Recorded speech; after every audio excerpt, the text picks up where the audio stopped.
Welcome to Revenue Rehab, your one-stop destination for collective solutions to the biggest challenges faced by marketing leaders today. Now head on over to the couch, make yourself comfortable, and get ready to change the way you approach revenue.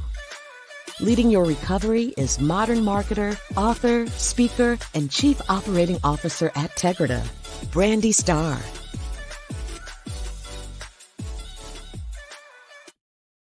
Hello, and welcome to another episode of Revenue Rehab. I am your host, Brandi Starr, and we have another amazing episode for you today.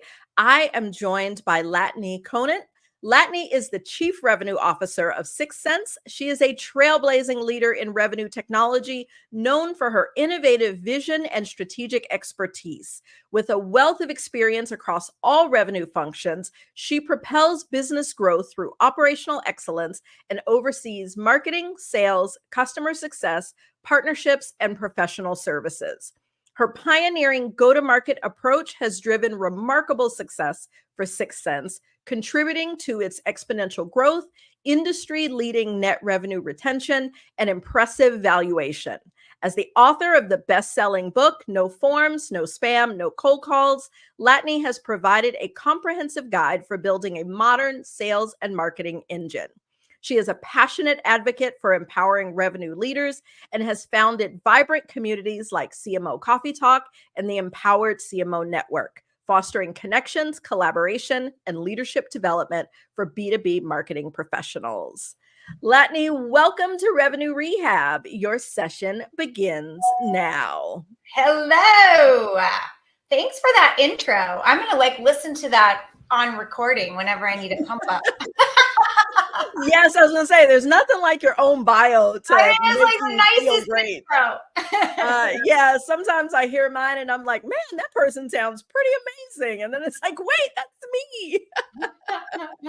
I know. I loved your video too.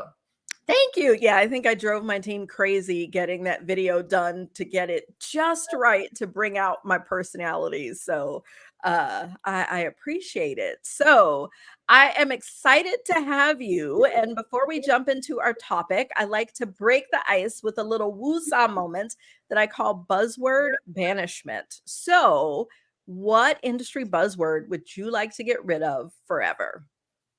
Well, I've been spending a lot of time on, customer success and post-sale. And I feel like the word customer journey is used for a lot of things and people don't really know what it means. And so, so that's one of them that it just keeps coming up. And I'm like, okay, what do we really mean by that?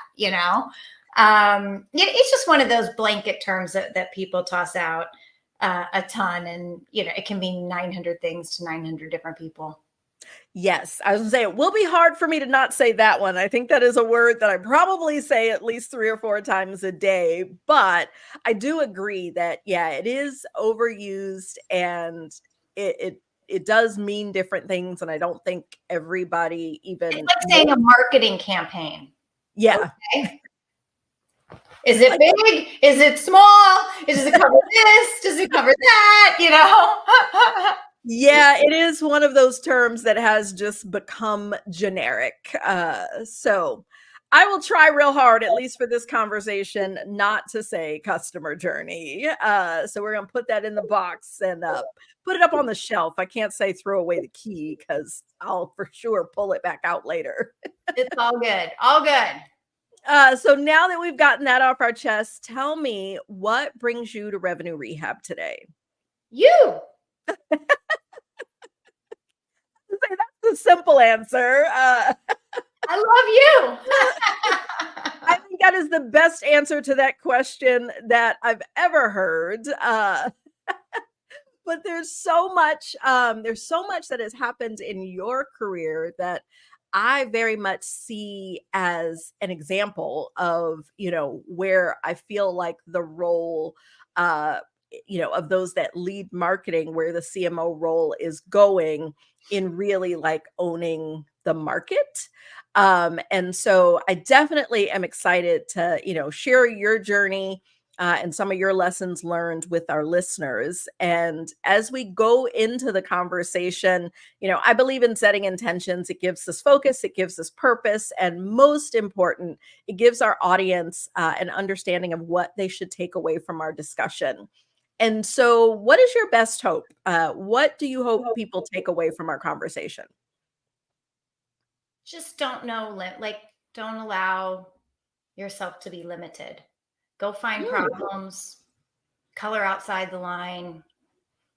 And I think if you're that consummate consultant, an entrepreneur, so to speak, it's really exciting and fun, but B, you'll have a really shiny, bright career. That is such good advice. And I think that is, I shared on a podcast not too long ago that the best career advice that I had ever received was don't be afraid to ruffle feathers. And that's that same sentiment of being okay with coloring outside the lines, not being limited by anything. And I definitely agree. It has made my career interesting. And I've grown a lot. So I'm curious because I know a lot about your journey, but not everyone listening does. Did you set out to move into the CRO role, or how did that come about? Not really. I was the CMO of 6sense, and it's a pretty good gig, honestly. It's a lot of fun. We've got an amazing product that, as the head of marketing, you are the persona. So that gives you a lot of gravitas. I got to hang out with other CMOs all the time and do things like CMO coffee talk. And, and I feel I was pretty good at it. But for us, as you grow, especially if you're in a high growth environment, it's exciting, but at the same time, all of a sudden everyone's out doing their thing, and you all of a sudden have a lot of silos. And we just found that our go-to-market had too many silos, and we needed to be able to bring it together in a holistic way. And we thought about, okay, do we bring in a CRO from the outside? Or, is this something that I am interested in taking on? And ultimately,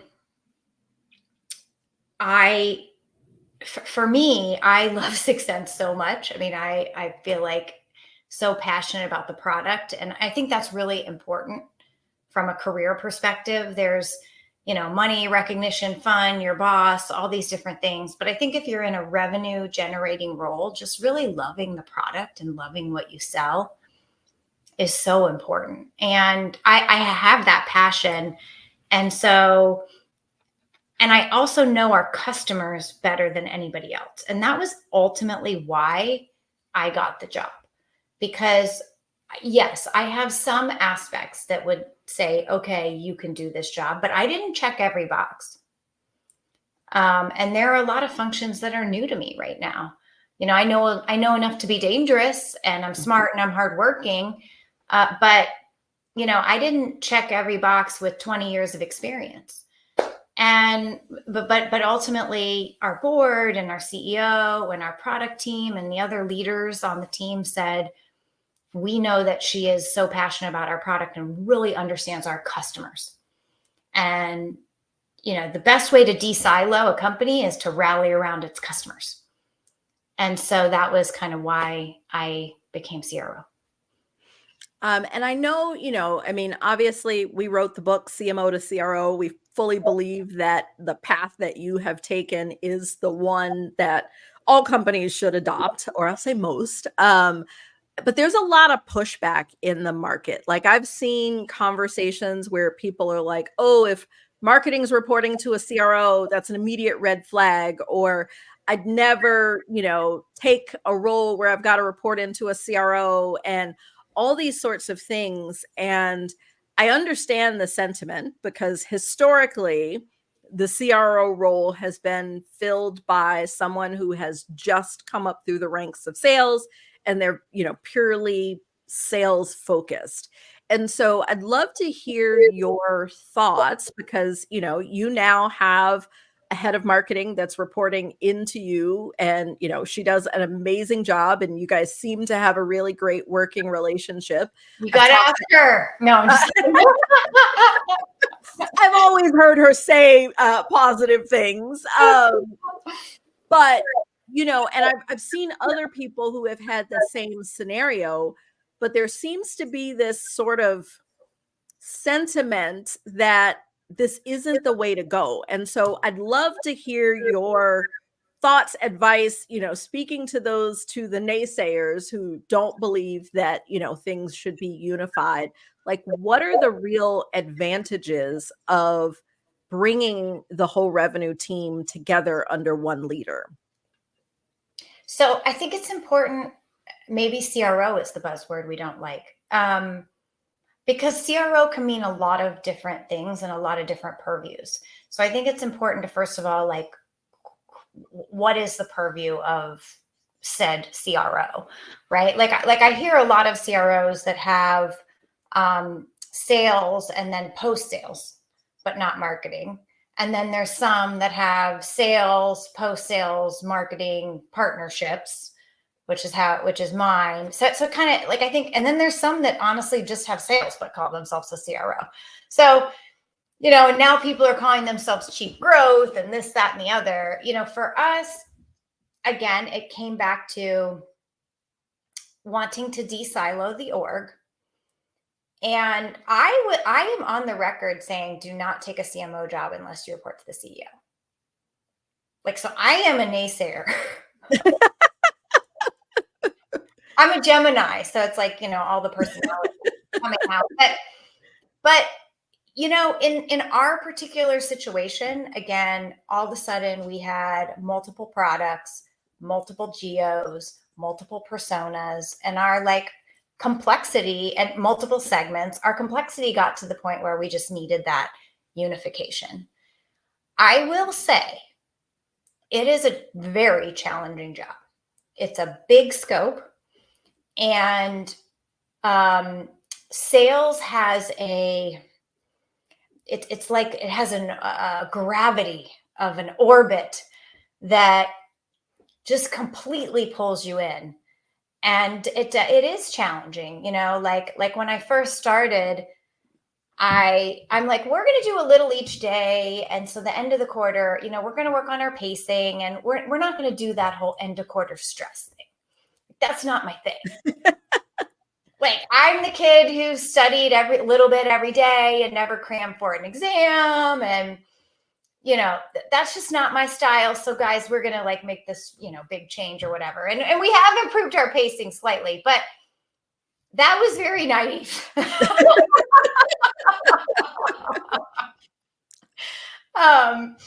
And I've had to adjust my rhythm to know I can't schedule anything then.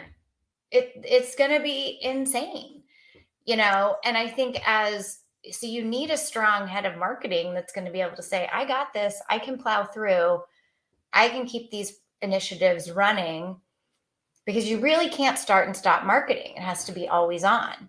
So, I think that is that's the concern, I think, about marketing reporting to sales, is the short versus long-term purview. And, if every end of the quarter I called Sima saying, do 55 dinners for, in-flight deals and then we'd have no pipeline, right? So it's like trying to keep a semblance of balance, and understanding that balance, I think is really critical. Okay. And you hit on something.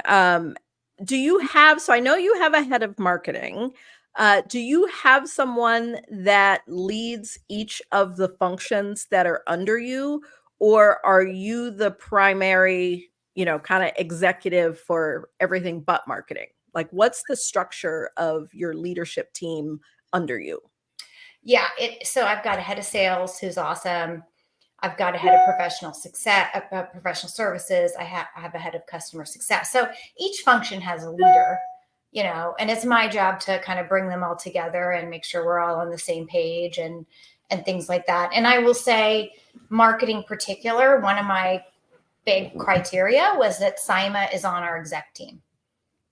So because marketing is strategy, done well.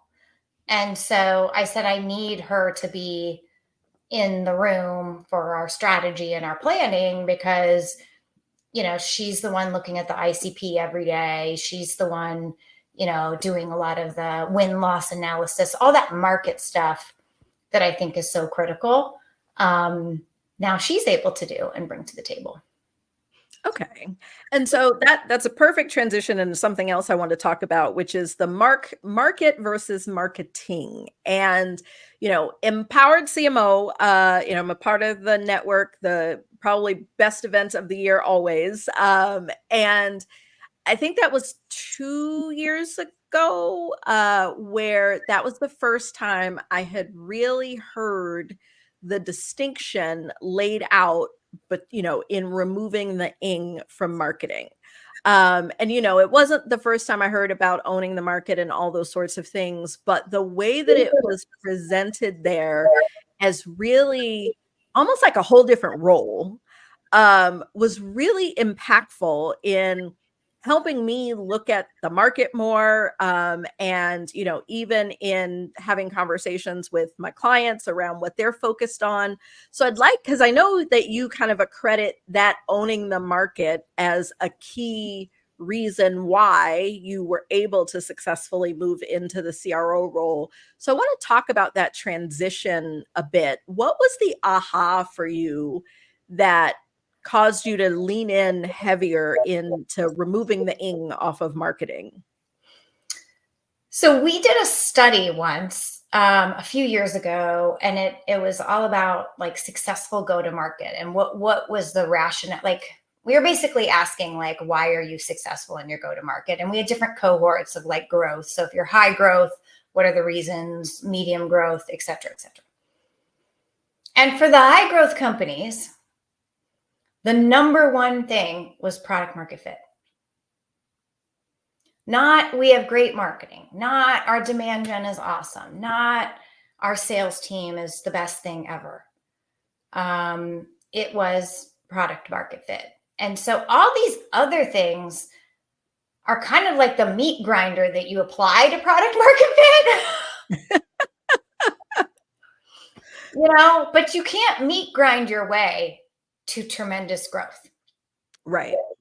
And so, that really struck me and thinking about, okay, how do we make sure that we don't lose that, right? That we always have that. And we're going to where the market need and the customer need is. And it materializes in small ways all through the company. You think about your sales process and implicated pain. It's pretty hard to get to implicated pain without product market fit. Right. Yeah. Right. And so there's all these things that are just really critical around that. And I think someone obsessing over it collectively with the rest of the executive team is critical, and I think there's a lot of like category work in that too. Around, we've pivoted our category multiple times because we said, this category served us, but this is not where the market's going. So that's okay. What are we going to build? What are we going to buy? How are we going to make sure we're playing in the right category? And those things take time. So you have to really have a decent amount of foresight to make those adjustments. And from I know a lot of the challenge that I hear people talk about with trying to focus on the market and not the marketing is that they get caught up in, there's a lot of stuff that has to happen with marketing and, with the different initiatives and being able to support the sales process and, dare I say it, the customer journey, and all those things. And so sometimes I have found that people, that CMOs are trying to get there, trying to make that transition.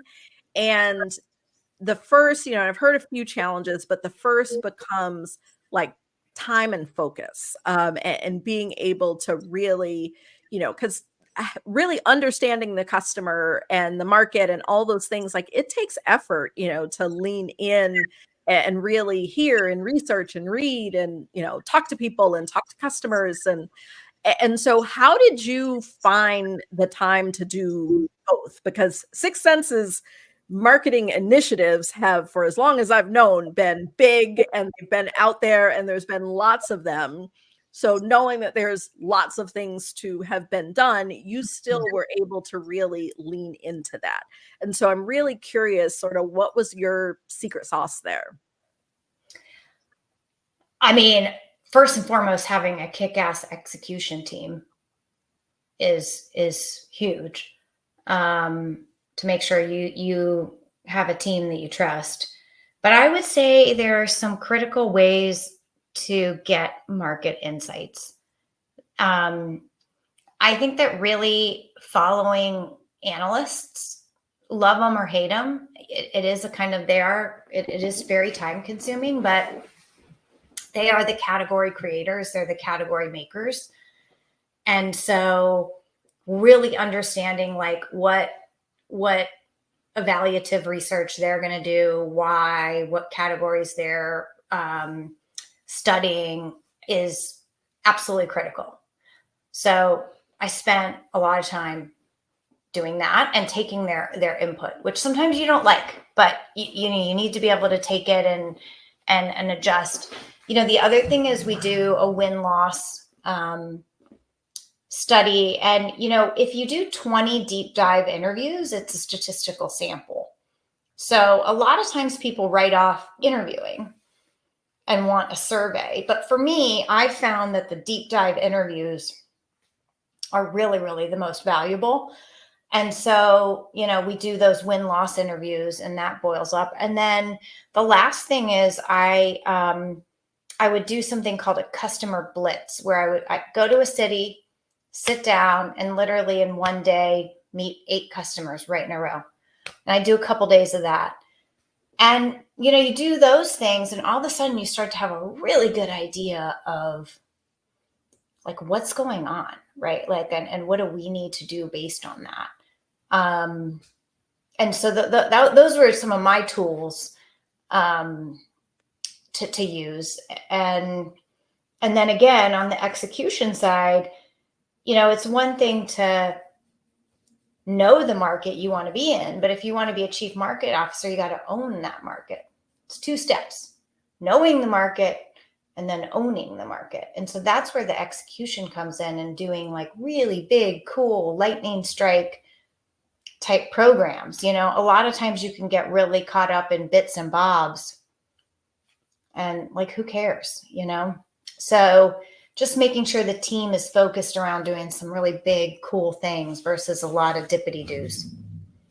And that definitely makes sense. And I do think I think that's sort of the piece that can often get, I'll say muddy, not forgotten, but is really owning the market and being a lot more purposeful with the initiatives. Because I do think most marketing teams are doing a lot of things. There is a strategy behind them. So it's, not necessarily just to throw it against the wall, see what sticks, but not necessarily those really specific, I like how you called it, lightning strikes of like big and specific and, point in time.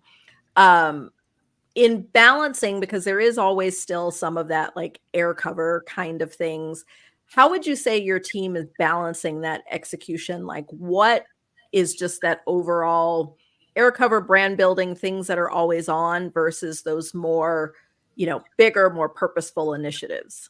Yeah. And obviously we use our own product for all of this, which is helpful because it helps you with segmentation. So not all segments are created equal either. So when you think about the market that you want to go and own, what market is that and why? And focusing all of your spend and all of your effort on the markets that you want to own. Because a lot of people peanut butter too wide. So it's another thing. It's just making sure, like, is this really the market we want to own? So there's like that lens, and Sixth Sense helps us with that.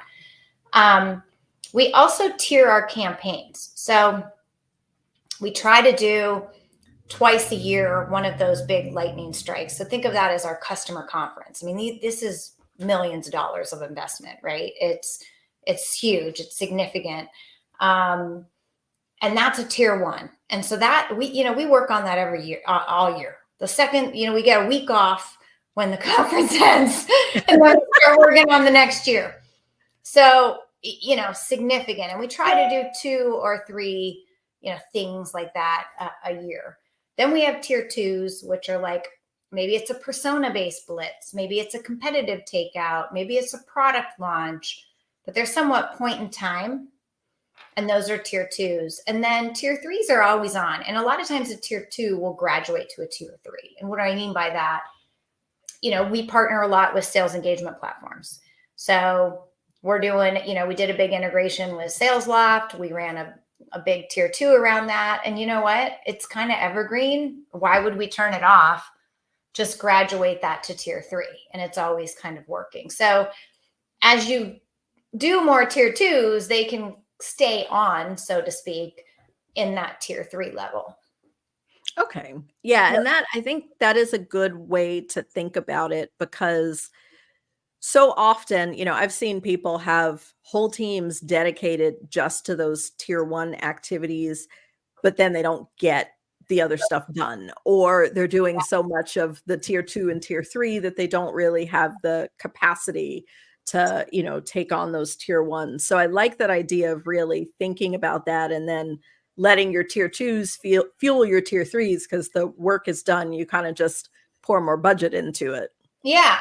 And of course there becomes like a plaque, right? So you got to go and every now and then be like, all right, we can't, this creative's old, or, blah, blah, blah. But for the most part, that system tends to work. Okay. And then sort of the last area that I want to hit are the lessons learned. So you've been in the role for quite some time. I'm sure you had ideas. You talked about one in terms of the cadence, but what you thought it was going to be versus where you're at now. Give me your top 3. What are the top 3 lessons that you've learned that have helped you to continue to be successful since moving into the CRO role? I think some of your strongest assets are also your biggest weaknesses. And that's definitely true for me. So I think I'm really positive, really motivated. I have a little bit of delusional optimism. And because of that, I'm willing to take on crazy things and big ideas, and that, it's served me well. But at the same time, I always think things are going to be easier and faster than they are. And then I get annoyed.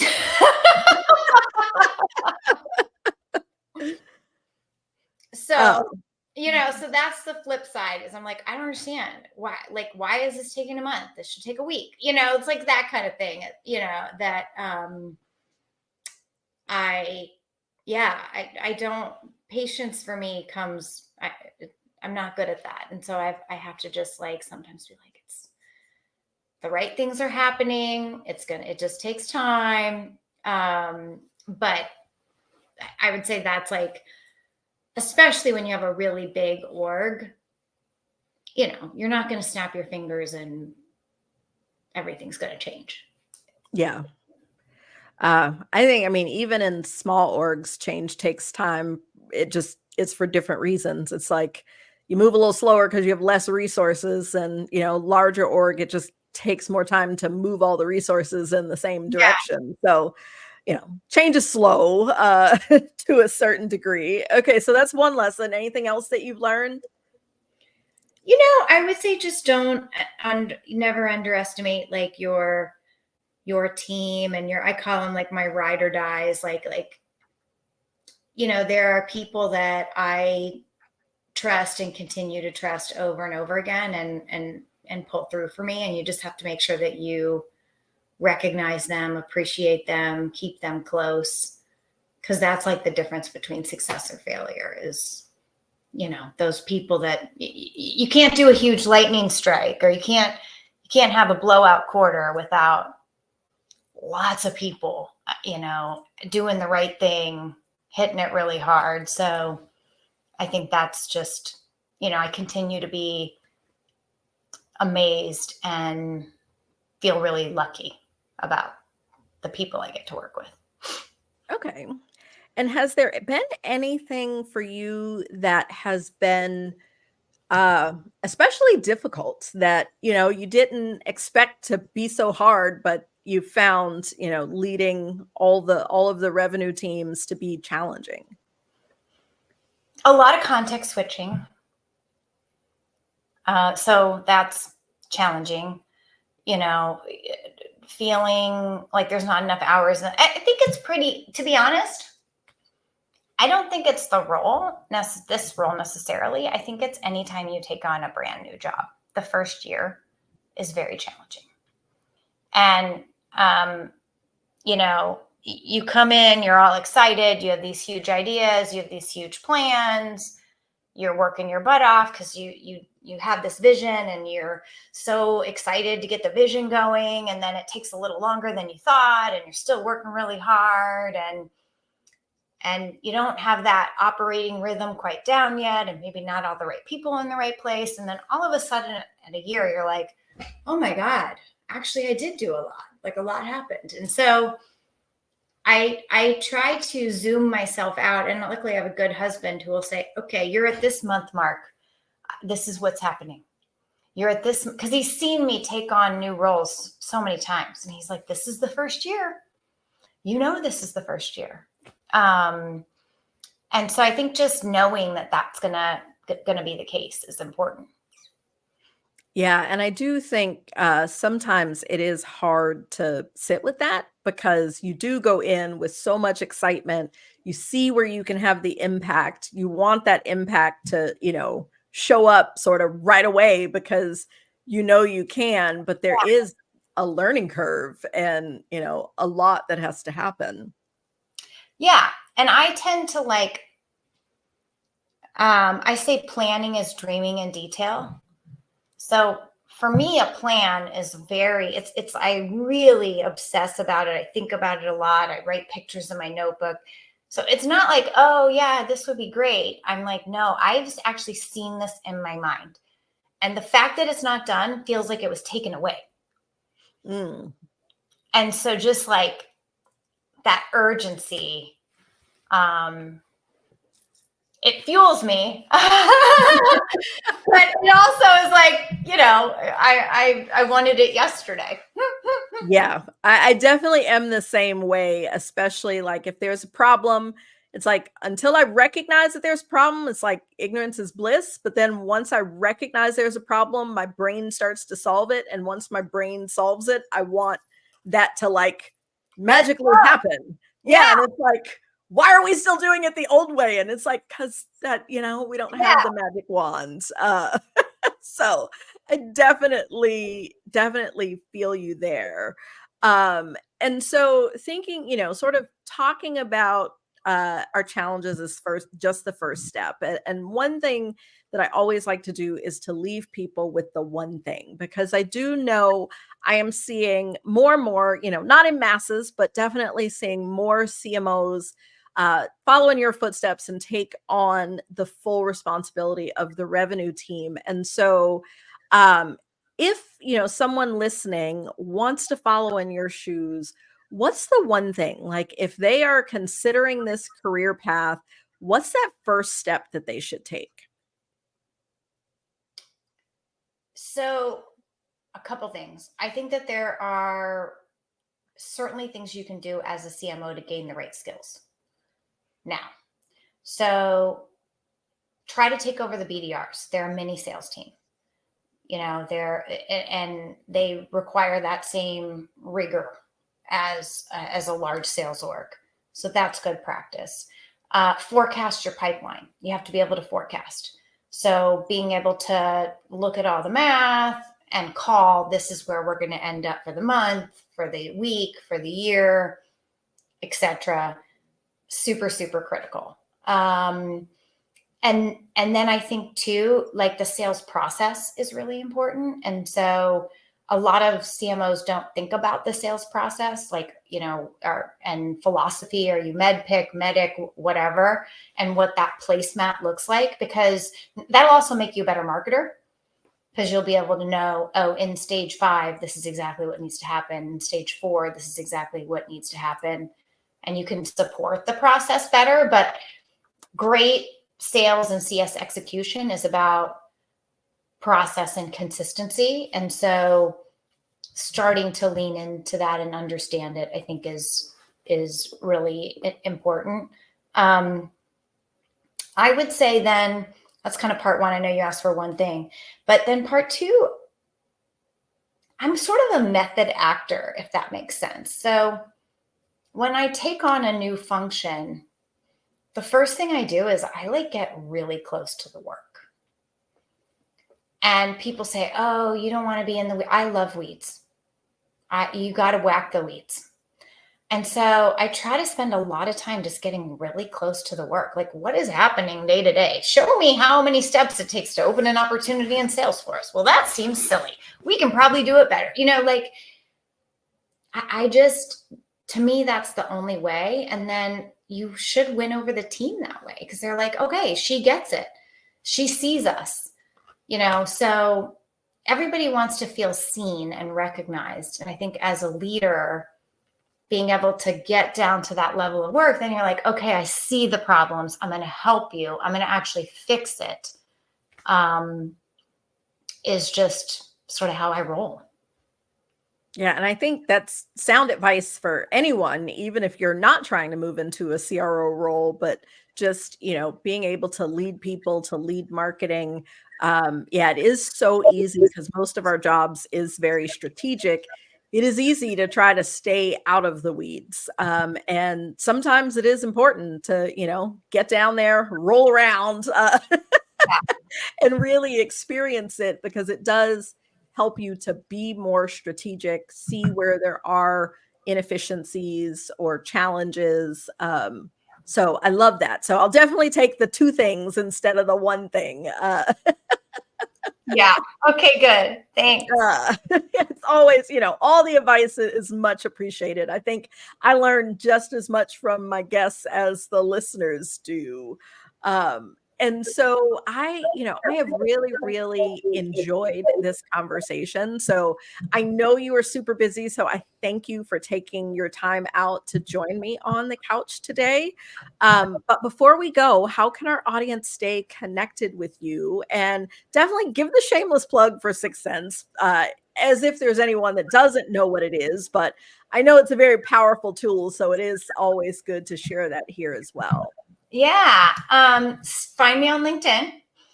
And I would say a lot of people know 6th Sense, but there's a new 6th Sense. I think a big part of what we've got to do is help people see the new 6th Sense. And it's a lot more geared towards generative AI, workflow, being able to have like an outbound agent that end to end can work an opportunity, or an inbound agent. So really just we're working on taking our data, not working, but we have taken our data and insights and been able to apply workflows. And so, if you've reached a pipeline plateau and you can't put any more work in, then call us, and we'll help you know what matters and is most important to do, and we'll help you go and automate and scale it, which is, I think, what everyone wants and needs right now. Yeah, I definitely agree that scaling is one of those buzzwords, I think, that's been banished a few times, but it is really important, because I do think, there's been some economic uncertainties, and, a lot of people are having to do more, do better with, less resources, budgets, headcounts, et cetera. So being able to figure out how to scale and, hit your numbers, and those aggressive numbers with, less resources than you had the last time, I think is important. So very, very interesting. I'm going to have to look at how the product has evolved. I I think it's been at least a year since I looked at it, and we helped a couple clients go through 6 Sense evaluations. So now I got to brush that off and see what's new in the product. Love it. Love it. Well, awesome. Thanks so much for joining me. This has been such a great discussion. Thank you. Anytime, Brandi. Always love hanging out. Awesome. Well, thanks everyone for joining me. I hope you have enjoyed my conversation with Latane. I can't believe we're at the end. Until next time. You've been listening to Revenue Rehab with your host, Brandi Starr. Your session is now over, but the learning has just begun. Join our mailing list and catch up on all our shows at revenuerehab.live. We're also on Twitter and Instagram at Revenue Rehab. This concludes this week's session. We'll see you next week.